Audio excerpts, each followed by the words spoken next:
din, noise, and public inconvenience which plagued the city for the last 5 years. This museum wishes to offer a format where people can gather socially to connect, as well as learn about our rich history and culture.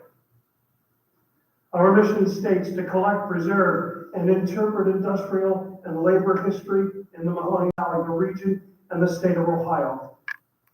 Our vision, keeping history alive, relevant, and interesting.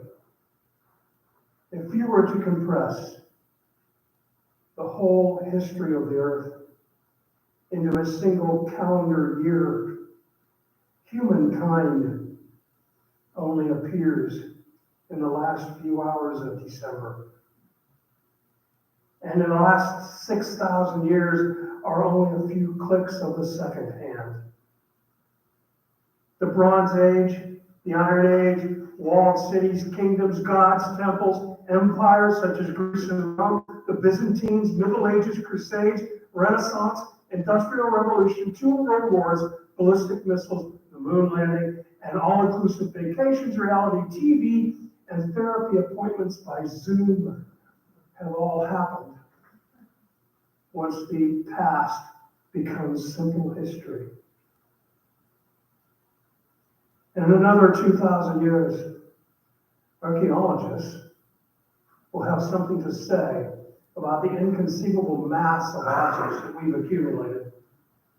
A quick look in a kitchen drawer of a standard 21st century house shows you just how full our lives were of these objects and how dependent we were on them.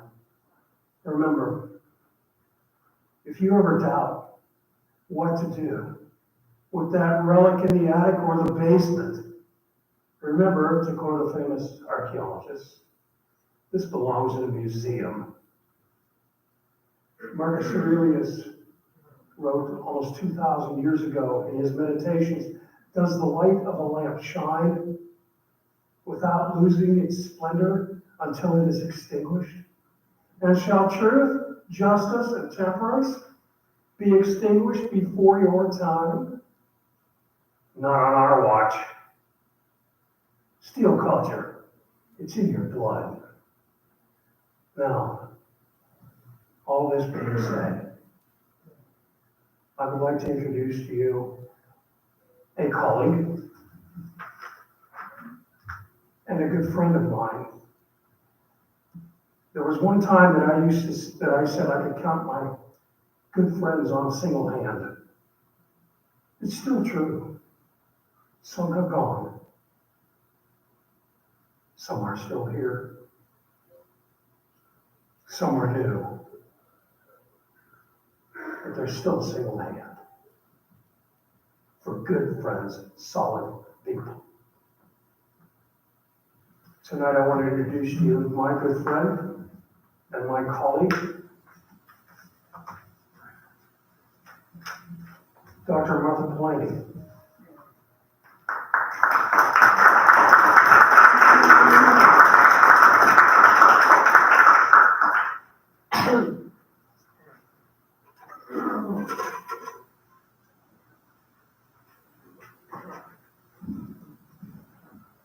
I'm gonna have to wrestle with this. I got it. I'm pitiful, well, not that pitiful yet. Okay, I'm Martha Pallante, and by way of background, I grew up in Niles, which is 11 miles northeast of here, and in fact, in part, explains my fascination with tonight's topic, which a friend of mine, Donna de Blasio, in an offhand comment once made, said, this is a story about resistance not being futile. For those of you who are Star Trek and Borg fans, and this is really a kind of David and Goliath story. And since I've been a child, I've been fascinated by it. About 4 years ago, the Ohio History Connection offered me a chance to write for their monthly magazine, The Echoes, a piece that they entitled, I Wish I Was There. And the notion of it was that if you could go back into the past for just, 24 hours, what would you like to see? And as a historian, what kind of historical questions would you like answered? The Niles Klan riot in November of 1924 was my answer. And I had two questions, which I'll share with you at the end, which I think really in some ways define what was going on. Okay, for those of you, and I'm sure all of you have heard of the Ku Klux Klan. What some people aren't aware of is that the Klan actually had two iterations. Well, at least two iterations by 1924. There have been more recent resurgence in the decades that follow.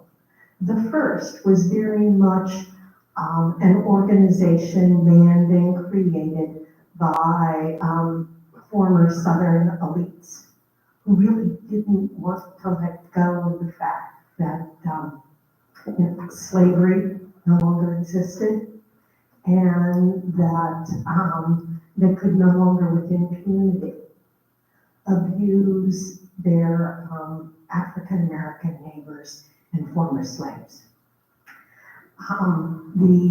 One of the very positive things that the Reconstruction government did was firmly squash them, at least until 1877, when their vigilante efforts were replaced by more systematic things like Jim Crow laws. But in many ways, by the 1890s, they had faded. Not really disappeared, but faded from activity.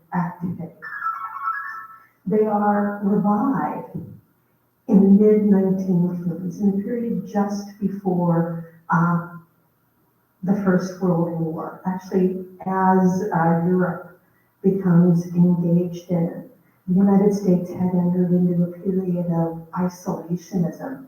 And as often goes hand in hand with that isolationism, they started to look at those amongst their own populations who were different. Their first targets, particularly in the South with this new Klan, were once again African Americans. In places on the West Coast, the Chinese, the Japanese, and Mexican migrants. In the Midwest, however, the targets were different. In the Midwest, the targets tended to be more recent immigrants, what we generally call second wave immigrants from Southern and Eastern Europe.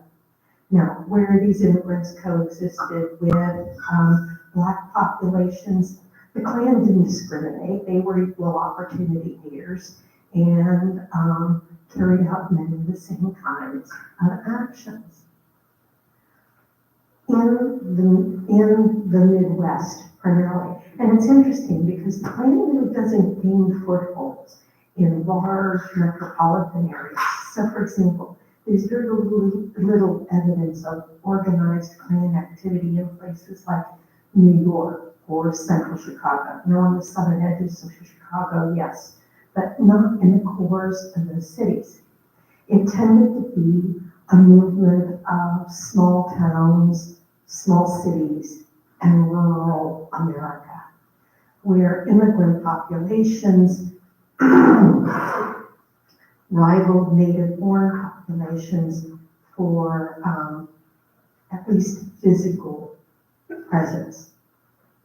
The primary targets were Southern and Eastern Europeans, particularly those of what they often classified as deviant faiths. Roman Catholics, Orthodox Catholics, and Eastern European Jews in particular. They were classified as uncivilized because of their deviant phase. I don't get it, but they were considered non-Christians and looked for ways to marginalize them.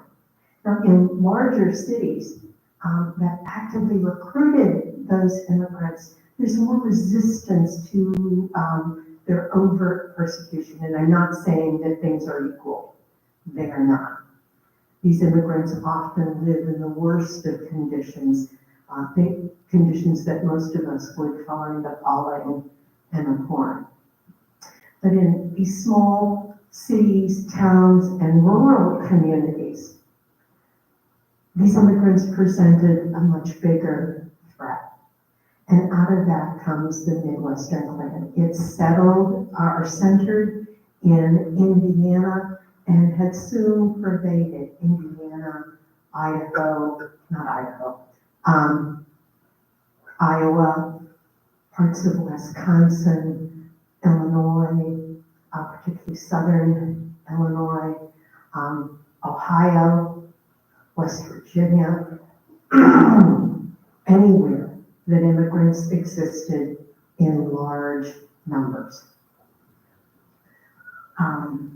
The avowed purpose of the Klan was to basically to keep uppity foreigners in their proper places, which meant subservient, to attempt to limit their access to suffrage. And some of these things get actually codified into law. For example, they practiced some of the same techniques that they did in the South to disenfranchise blacks. Grandfather clauses. So if you didn't have a grandfather who was here in 1860, you can't vote. Well, in this case, it was if you didn't have a grandfather here in 1890 or 1880, you couldn't vote. Well, since the majority of those immigrants didn't even arrive here until after 1880, that meant permanent disenfranchisement. They used poll taxes. So if you want to vote, you have to pay. And if your choice is between paying to vote and maybe feeding your kids that night, the choice is a fairly easy one, practical to make.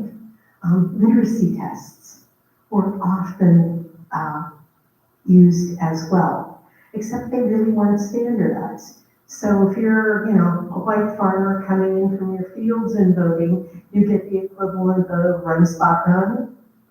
And if you're an Italian immigrant or a Russian immigrant, you might get something in Latin and be asked not only to read it, but to translate it as well. And since a lot of these immigrants, although they may have been literate in their own language, their native languages, couldn't read and write in English, these things presented insurmountable barriers. The Klan also used social pressure. The Klan on paper was a social organization, a kind of fraternal organization. But understand quite well that anybody who joined the Klan signed an oath that said that they were there to preserve the power and prestige of white, Protestant, native-born Americans. This is sort of like, were there good people in the Klan? Well, there may have been people who didn't quite believe in everything, but they knew what the Klan stood for, and they participated in it. Okay, so through the 19-teens and early 20s, as this Klan spread throughout the Midwest, their activities became larger and more popular. They, for example, spawned sort of auxiliary organizations. There was a wives auxiliary to the Ku Klux Klan.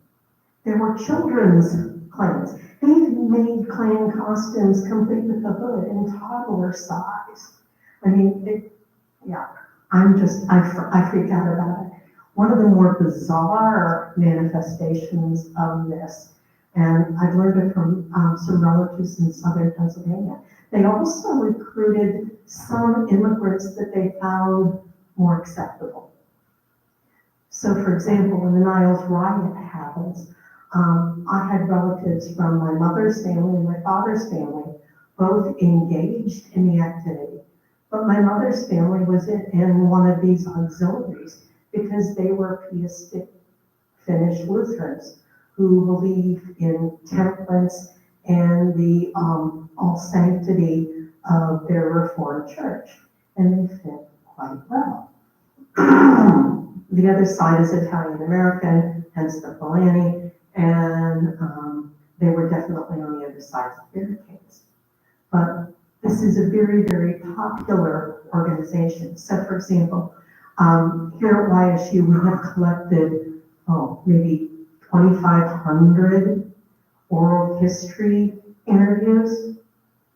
A significant part of those, maybe 100 or 150, are from Italian Americans and approaching immigration here in a variety of ways. Some of them, maybe 50 or so, were collected in 3 different batches and deal specifically with the Klan riots. But one of the things that came out of those interviews was that these were people who took the criticism very, very seriously and didn't feel that it was entitled. In the 1920s, that effort picks up, and there's several manifestations of it in the area. 2 communities, Youngstown and Niles, in mayoral elections in 1923, elect Klan-backed candidates running on Klan platforms. And although neither one actually said, I am a member of the Klan, there were half-page ads in the newspapers that, basically said, the local clavern supports the Republican candidate for mayor, vote for your own best interests.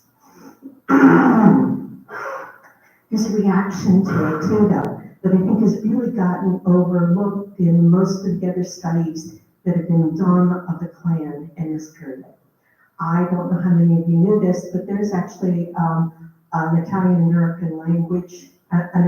language newspaper here published in Youngstown. It's called Il Cittadino Americano, and that's basically the American citizen. We're fortunate here to have at least a partial run of it, the part that goes through the mid-1920s, which makes us very, very fortunate.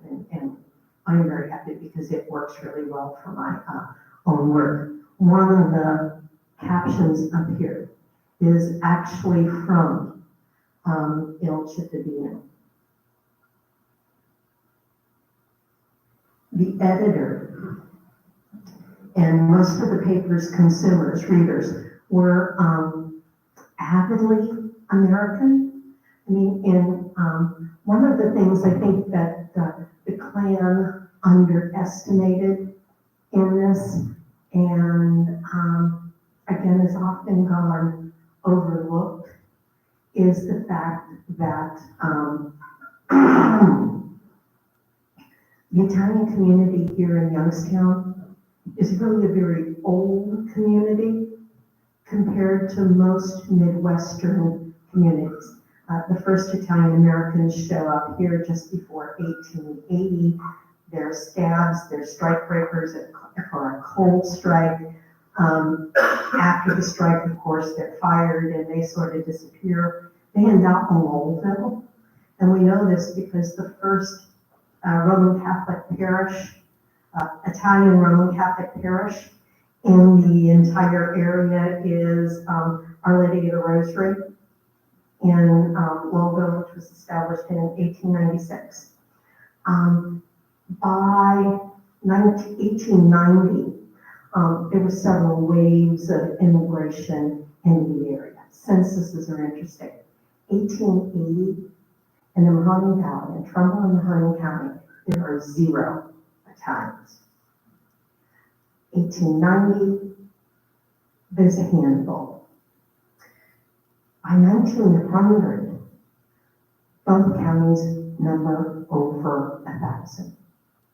So in a fairly short period, that's a really big demographic change, particularly when you think that Youngstown at the time was only 40,000 people. And the two biggest attractions in this migration are Youngstown and Niles, Ohio. And immigrants are coming to work specifically in heavy industries in those two places. In Youngstown, they're working largely as unskilled workers in steel mills. In Niles, the story is a little bit different. There, they're working in a refractory brick company, which is making the bricks that line steel furnaces or iron furnaces, glass furnaces. And they're specifically recruited because they've got skills in making ceramics. These early populations in Youngstown tend to live in two places. The first community developed is out in Briar Hill, and they and the Niles community are very much alike.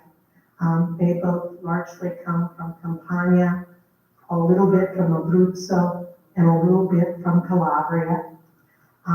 The newer community, and by newer I mean it was founded after 1900, would be Smoky Hollow, down, over on the other side of Wake Avenue. That community tended to be largely Abruzzese, at least in their initial formulas, maybe for the first 10 or 15 years. So they're very, very close-knit, and they're actually in very, very close communication. We've discovered this simply by looking at who is marrying whom. And so there are, for example, a number of women from the Italian American community in Niles who are marrying people in Smoky Hollow and Briar Hill, and a significant number of men who are doing the same thing. And the transit goes both ways. And it's actually fed by the Lake Erie Railroad, which runs a spur line between the two communities. And it's in frequent use. Now, back to El Cittadino. The editor of the paper had decided during the elections in 23 that they were going to take an avid stand against the Klan. Now, their audience is a little bit different. Remember I said these communities are older? So by the 1920s, those first immigrants are actually in their 40s, 50s, 60s. They do, however, have children that are adults, in technically native-born Americans or naturalized as children, who see themselves as slightly different than their parents. They aren't Italian immigrants who've become American citizens. They're American citizens who come from an Italian background. And that difference is profound. That's the audience that Il Cittadino is writing to. And what they're basically saying is, it's not us who's un-American. Being Catholic, being Italian does not make us un-American. We vote, we pay taxes, we go to war for the United States when we're asked to. We are good citizens. It's actually the claimant that's un-American. They seek to deprive natural-born citizens and those that have naturalized of their true American rights. And this is a message that's resonating through the area. Now, the Klan, as they come in, have decided to play it a little bit differently. What they've argued is that Italian Americans, Irish Americans, Jewish Americans can't be trusted because they are involved in illegal activities. And they're going to paint them with a very, very broad brush and say, everybody is a bootlegger. Everybody is running a speakeasy. Everybody's not. Are those extra legal activities occurring? Yes. But people in the Klan are also participating in them. I mean, they're going and they're buying their alcohol from the very people that they're denigrating. And unlike other communities, it resonates differently here because, in fact, immigrants in any of those communities are more likely to be citizens. Virtually all by the mid-teens have graduated into property owners. And that's because the industries that they're working in, whether it's iron, steel, the fire brick, Pollock steel, making blast furnaces, Youngstown or Niles steel car, making rail cars, or things like that, are getting paid very, very well. They're actually, because the jobs are, there are so many jobs compared to the number of people who can do the work. They're getting paid as well or nearly as well as their native born counterparts. So they're saving money, they're buying houses, they're sending their kids to school. This area is different because by the 1920s, if you go and look at local yearbooks, look at the ones from Ray, look at the ones from Niles, or Warren, or Girard, or Struthers. What you're going to find is that the students in the upper grades, 11th, 12th grade, graduating, they are represented almost exactly in the same proportions that Italians, Jews, Russians are in the local populations. That's unheard of in most places in the United States. So my favorite example is from St. Louis, which has a very, very heavy Italian American population. And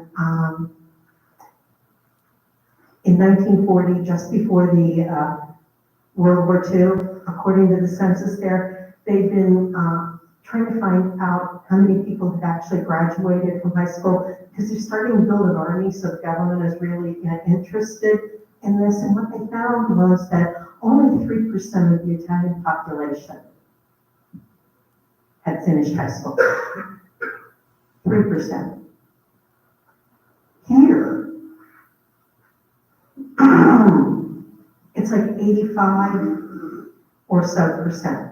It's basically the same graduation rate as native born American citizens. I think more interesting is that in 1970, the census tells us at that point that only 17% of Italian Americans and their descendants are finishing high school. And that's certainly not the case here. If you, for example, pick up an old phone book, and you'll find that most of the professions are well represented by Italian Americans. So these things combined make the populations here a bit more anxious and a little more sure of themselves as they're confronted with the Klan. Now, in Niles, we've got a special situation. In Niles, 25% of the population of the city It's about 16,000 people, so about 4,000 of those people are either Italian or native-born Italian, they're native-born Italian-American offspring. And it's the latter group that's the largest. In 1924, starting in June, the Klan had planned to sponsor a series of, in quotes, parades through the city. When they did the first one in June, they are met with some fairly staunch resistance. They do pass through, but it was an uncomfortable, to say the least, situation, and it really perturbed the mayor, a man named Carl Kistler, who was, of course, this Klan-supported individual. As the summer progressed, activity at the edge of the city, on DeForest Road, if you know the geography of the area, it's DeForest Road between North Road and Warren Avenue, both heading into Warren. They're sort of like, it's like a triangle. At the base in Niles, they're fairly wide and they converge as they go closer to Warren. The Klan had party rooms out in that area, and in that frequently through the summer, staged a variety of crossburnings. Some of them came to the edge of the city. Family lore, anecdotal. My dad's family lived out on Warren Avenue, just inside the city limits, and my grandmother, when she'd get particularly upset or angry, would recount the fact that, the Klan had the nerve to march by them. Well, they were really about a block and a half away, but they burned crosses there to tell them that they weren't welcome. My dad and his older siblings recalled the events with a variety of different emotions. My dad and his youngest sister, who would have been 4 and 2 at the time, sat huddled with my grandmother under the dining room table. And she closed all the windows and was trying to corral the older 6 siblings who still lived at home.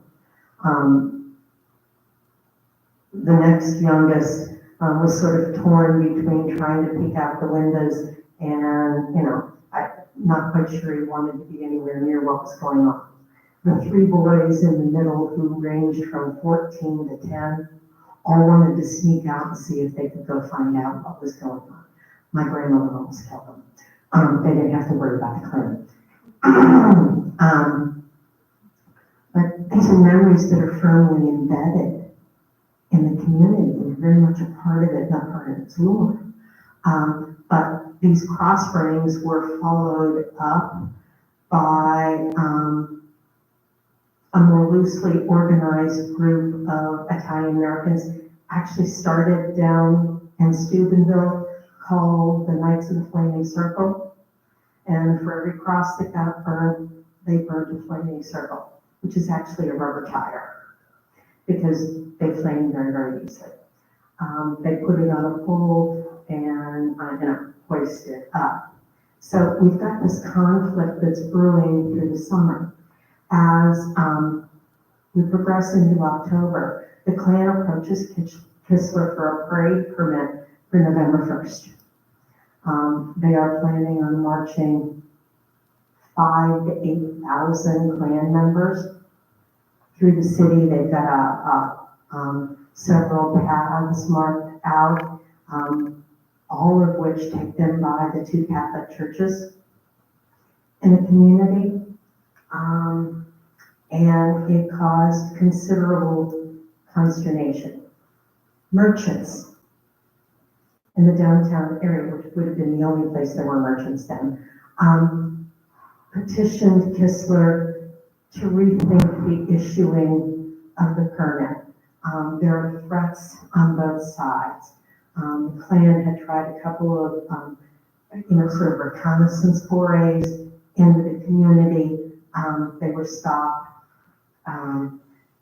beaten. How bad depends on what account you read of it, and chased from town. Kistler by this time is getting worried and has petitioned the governor of the Davie for support and help. He wants Davie to deploy the National Guard to secure the route that the Klan plans to take through town. Davie, after the debacle in June, basically says to him, you know what, this is your bed, you made it, you figured it out, I'm not sending the National Guard, and left him on his own. He also went to the county sheriff in Warren, and again asked for help, and they took a leaf out of the governor's notebook and said, no, handle it on your own. Merchants in the community continue to agitate for him to revoke the permit, and he decides to host an open meeting for the community. It was actually held at the newly constructed memorial. And the support is overwhelmingly against the parade. He then calls a secret council composed of 5 people, police chief, 3 members of council, and my grandfather as a representative of the Italian American community. He had expected that there might be 1 vote to cancel it, which would have been my grandfather. But surprisingly, they sit down, they talk about it, level heads prevail, and the vote is 4-1, but it's against the permit. And basically what they tell Kistler is, you are asking for trouble, cancel this permit. He refuses. And this is like within 24 hours of the point where they're supposed to start the march. Meantime, Kistler's front porch gets blown off by a pipe bomb. The Klan and Kistler are very quick to blame local bootleggers and, unruly elements. Can't prove it. They actually found some fingerprints, I guess, on it, very early stages, and they didn't match anybody that, that they were looking at. And it goes down as, instigation, so we have to go through with the parade. Second thing that happens in like the 24 hours before the parade, day before, a rumor starts circulating in town. It's always been known that the Klan intended to march by the 2 Catholic churches, St. Stephen on Park Avenue and the newly built, was actually still under construction, sanctuary, Our Lady of Mount Carmel up on Robbins Avenue. The rumor that circulates is, first of all, that the Klan plans to desecrate the sacristies in the 2 churches. And it was given fairly good credence because sometime in the previous 6 months, Our Lady of Mount Carmel, which is here in Youngstown, just sits, right over off Raymond Avenue over there, had its sacristy, while it was still under construction, partially destroyed, and it was attributed to the Klan. They actually, basically said, it was us. And you can find it in El Cittadino. The second part of the rumor, though, is basically what mobilized and lit the community up.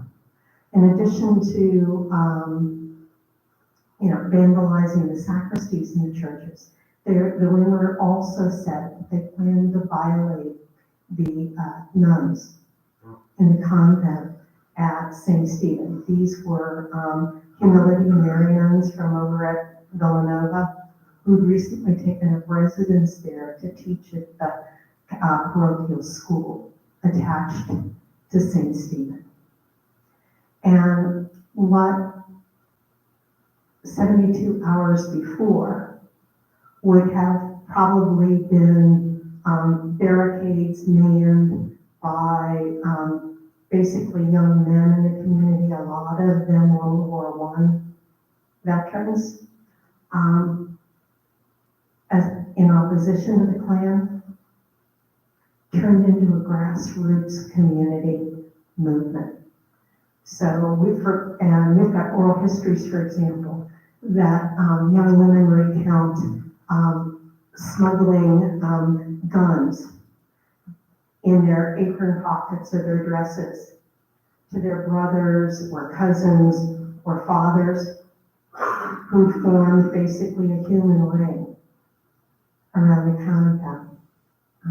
One of my most, I think, poignant interviews was from a woman named Grace List, who lived down on the east side of Federal Street, so not the side that's runs up towards the General Electric plant and what's now the high school, but the other end that sort of tails off and is largely industrial.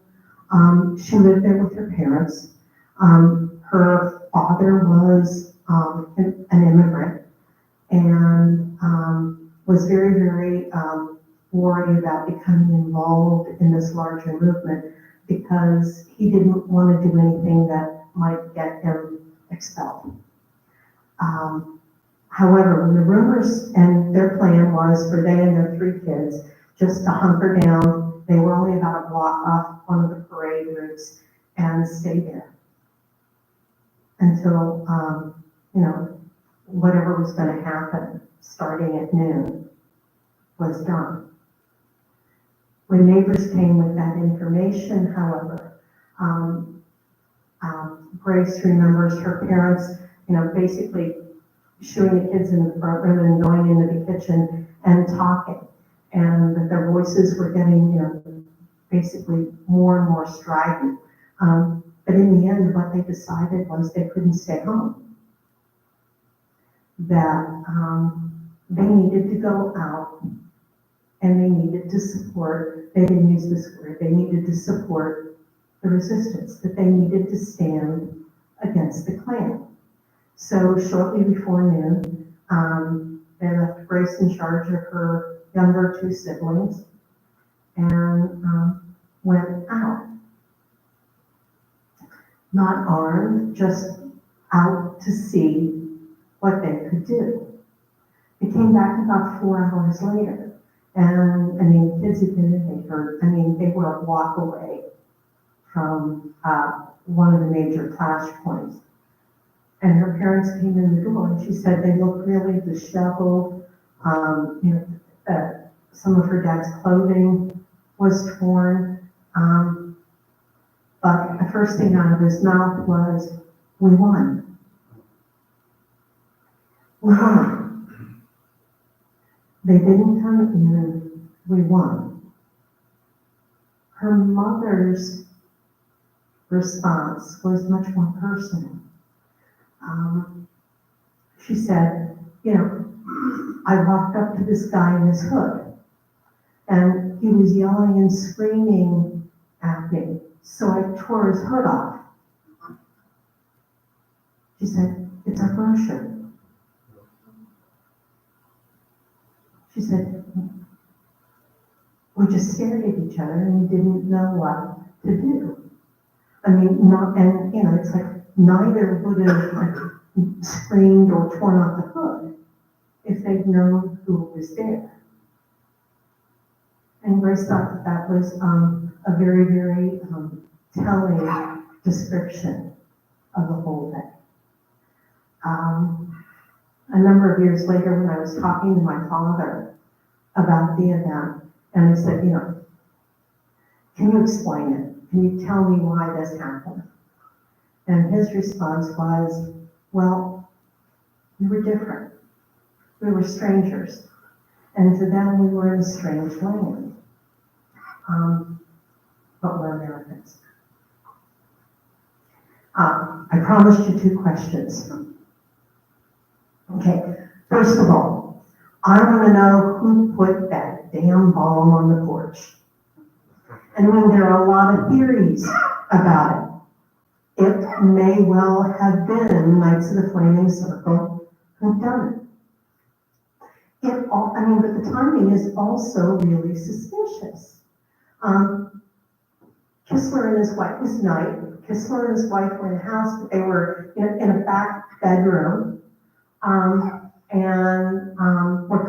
completely unhurt. And the only thing the bomb did was actually blow off the front steps. So it wasn't a very big bomb. Doubtful it was ever meant to kill them or to harm them. So I want to know who really set the bomb and what was their motive behind it. Second thing I want to know, who started the rumors about the churches? And were they based in fact? Because at least in part, or in whole, or were they started simply to further mobilize the community around it? If you've got questions, I'd love to answer them. Yes.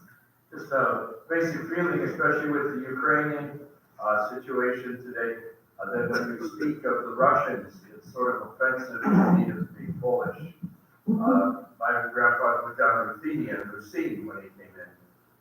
And I just think be a little more precise about who these Russians are when you're speaking would be good. Okay, I'll take that under advisement. And I use them only as an example. In Niles, the only real significant immigrant group are Italian Americans. They outnumber all other immigrant groups by about 2 to 1 combined. In Youngstown, it's much, much more diverse.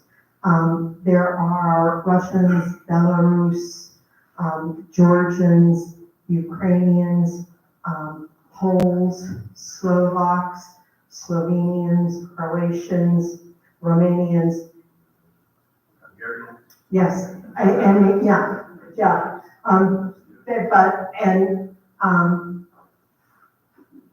tend to get lumped together by the Klan, not as Russians, but as Slavs.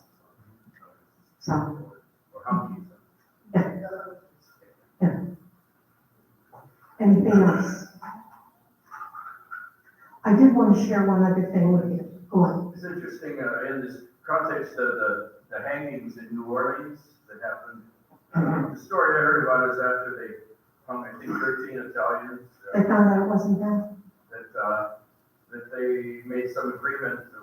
The Italian ambassador approached the president and said, "No American ship will be allowed in the harbors of Italy unless you do something about it." Yeah, and that's why we have Columbus Day. Oh my God. Yeah, it was a peace offering to Italy basically after these lynchings. And the only Italian that they could agree upon sort of universally as well known was Columbus. So Columbus Day really doesn't have anything to do with colonial settlement. It's a day to honor Italians and Italian Americans. The one thing I wanted to share, and I forgot when I was talking, in El Cittadino, one of the most interesting letters there, and this is talking about sort of an inter-community cooperation and communication. Just before the riot, the rabbi at the temple up here on Wicket Avenue wrote to El Cittadino. And he actually, I don't know who translated the letter, but it showed up in Italian in the newspaper. But basically what it said was, we cannot let our differences distract us, that we are not each other's enemy, but we have a common foe. And I thought that was really telling. So I say something about talk about the rumors about, violating destroying the sanctuary, violating the nuns. I think it's interesting because I guess around that period, there was a widespread rumor, not among Catholics, but among Protestants, that there were guns stored at the basement of St. Columba Church, the old edifice, right Which across is the here. street. Oh, it was here? Mhm. Oh, the First first church one was was here. The first one was here. This will be the one from the Okay. 1903, a little older, but, not as old. But my aunt actually played basketball, so it became a gymnasium when they built a new one. But, there were also a lot of, sensational stories about escaped nuns stories. So I think it might have been kind of a quid pro quo, because a lot of the rhetoric in the Anglo-American community was extremely inflammatory, and so, this may have been. Well, I mean, there are state, local, and national candidates who are running on a platform claiming that, we can't elect Catholics because if Catholics are elected, the Pope will become a dictator. Right. So, oh, yeah, it was still rife in 1960. It was a very, very hard thing, so. The other thing I was going to say is, and you're certainly aware of this, but there apparently was a resurgence of the Klan in 1928 when Nelson ran for president. And that was this kind of a brief, maybe not a long-term renaissance in the North, but certainly. Yes, Yeah. and there were activities tended to focus on disenfranchisement. Yes, Yes, right. Yes. You know, Joe Morley, he has written a book on Monte Buto, about 700 pages. I'm a retired priest, and but he was. I know who you are, Father. And he slid it back, never said two words to me, and then he sends, for about 20 years, but he sends this beautiful book on Monte Buto, which is a village outside of, between Naples and the Adriatic. And traces it from 1453 to 1921 in Ellsworth, Ohio. So he traces the struggles of this community. And he hopes to do a similar thing with his other village, heritage, which is in Ireland. But he got access to the Vatican Library and put this text together. It's really fun. Which, by the way, neither the Vatican Library nor the Secret Archive look like anything like it is in Angels and Demons. Yes. Like our family was assimilation Jennings. Yes. Obviously Italian. Yes. Who would be responsible for making it from De Janeiro to Jennings? Would it be my relatives or would it be somebody at Ellis Island? And I also heard that most Italians weren't coming into New York. They did come in through New Orleans because they were turned away. Okay. Simply because I've spent so much time in the Firebird records, when the Jennings arrive here, they are De Janeiro, and they're that way in the Firebird records. My suspicion is that they either changed the name themselves when they naturalized. That's what I heard, To Americanize it, or that the people who were doing the naturalization might have suggested or pushed it. I can't tell you definitively, but I suspect it was one of those two things. But when they originally get to this area, their name is not Americanized. And there's actual records for that upstairs. Okay. Yes. I have a reference to that. My great-aunt married a Jagatti, and when her brother-in-law was born, they said, "We can't spell that, your name is Joel." That's where writing your checks. Yeah. So he became Joel. Yeah, and I mean, that's really, really common. During World War I, not so much for Italians because Italians fought on the side of the Allies, but for Germans and anybody who's related to the Central Powers in any way, they often sought to anglicize their names. Funny story. My mother comes from a Finnish background, and her family name was Ohaloma, which is very, very Finnish. To most of us, it sounds like sort of like Italian because of all the vowels, but Oholoma, and they thought that it was very distinctively, Finnish. And the Finns were fighting against the Allies because Russia was invading them.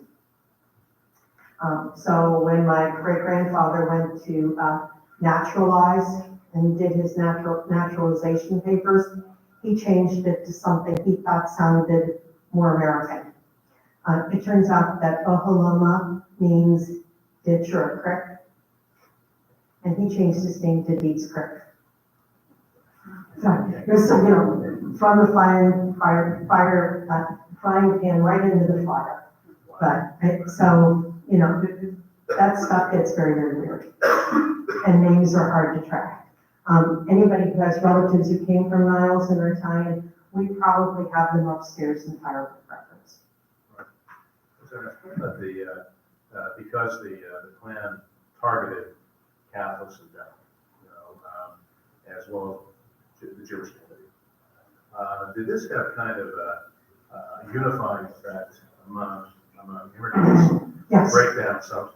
Yeah, I mean, it's that letter from the Jewish rabbi. Right, yeah. In Niles, this resistance movement was Italian Americans and Irish, or Italian Catholics and Irish Catholics. Right. St. Stephen was primarily an Irish Catholic parish, Mount Carmel the Italian parish. Right. So yeah, So it hastened that process. yeah. Well, the enemy of my enemy is my friend. Right. There's a story that Joe Hill told me. It was Bobby Garvey beat him, Yeah. but he was for a long time the oldest members of the Jewish community, and he worked for an insurance company. And I guess that at one point they hired a new president. I think it was medical, I'm not sure, but they hired someone from out of New York, he had a German name, but his brother was a priest who taught And in any case, first thing he did is he tried to get home. He thought to get home in the outlying area. He went to a realtor in Boardman. And at one point, the realtor drove toward Canfield. He said, I think you'll like Canfield. There aren't many Catholics. He said, well, there's going to be one less. Take you home. But that was redlining was practiced all throughout the valley. Right. The most resilient form of the redlining was aimed toward African Americans. Oh, sure. But, for example, in Niles, was sort of an unwritten rule that if you were an immigrant, specifically if you were Italian and you were Catholic, you could not move to the north side of Robbins Avenue. That you could live only on the south side of Robbins Avenue. Right. And I guess that was his kind of an informal rule downtown. Most of the African American businesses were on the east end, and and a lot of people didn't go to the western front of downtown. They weren't necessarily welcome. Right. Yeah. Anything else? Did the National Guard ever come during it? Yes, they did. They should, so there are 16,000 people who live in Niles. They counted over 10,000 people involved in a riot. And there would have been more, except that groups of the resistance basically took up residence not only at the barricades, but at the rail line, at the rail station. And if you had a gun, if you had any Klan regalia, or you just didn't look right, they wouldn't let you off the train. Right. So. What was the short term? Did this weaken the Klan? Well, I mean, the Klan sort of imploded in the period right after this. Things like the riot here had a significant impact on it. It didn't help that the Grand Dragon was found to be raping his 16, 17-year-old daughter of one of his men. Right. And when that blew up in the paper, the whole thing just sort of That was in disintegrated. Illinois, wasn't it? That's- That was in Illinois, yeah, Right, right. Indiana, Yeah, right. Indiana. So, Who are the clergy at St. Stephen and Mount Carmel? I can't tell you off the top of my head. And at Santoro was at Mount Carmel. And he'd been appointed when they were made a mission. And he was responsible for building the chapel or the church. I can't tell you who was at St. Stephen. Anything else? Okay, thank you very much.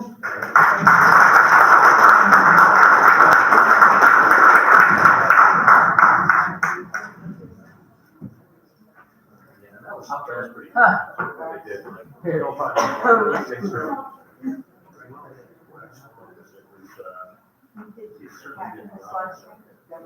think it was the last year was like when the slow ones get first. Variants.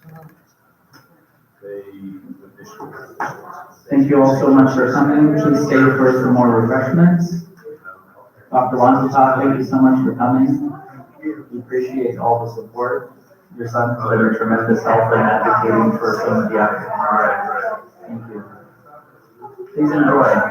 And I'll share the link to the live stream if anyone is interested. Yes. Where is that? Email.